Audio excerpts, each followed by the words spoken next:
یہ امریکی CIA کا ایک ایجنٹ ہے، اس نے رضا خلیلی کے نام سے یہ کتاب لکھی ہے۔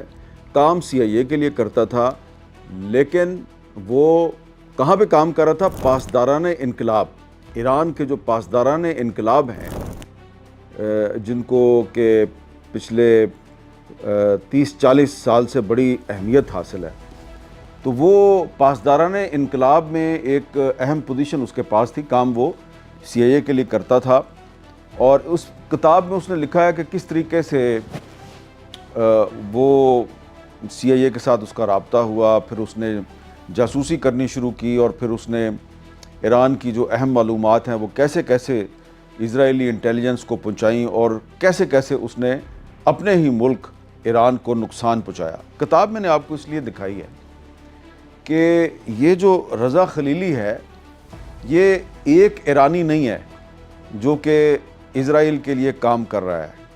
اس طرح کے سینکڑوں نہیں، ہزاروں رضا خلیلی ہیں۔ پچھلے 30-40 سال میں اسرائیل نے اور امریکہ نے، دونوں نے سینکڑوں نہیں ہزاروں کی تعداد میں ایرانی جو ہیں ان کو ریکروٹ کیا ہے، ان کو بھرتی کیا ہے، اور یہ اسرائیلی انٹیلیجنس کے لیے کام کرتے ہیں۔ لیکن یہ کوئی یک طرفہ معاملہ نہیں چل رہا۔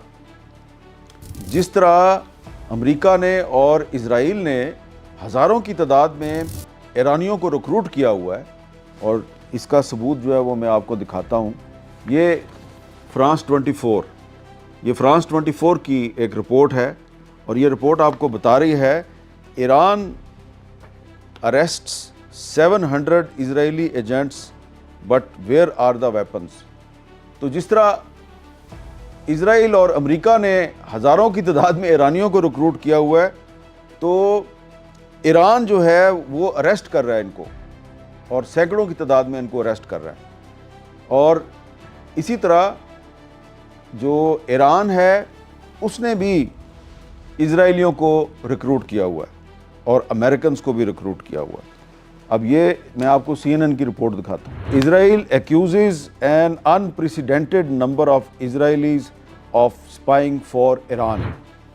تو دونوں جو ملک ہیں، اسرائیل اور ایران، ان کے درمیان ایک سپائی وار چل رہی ہے۔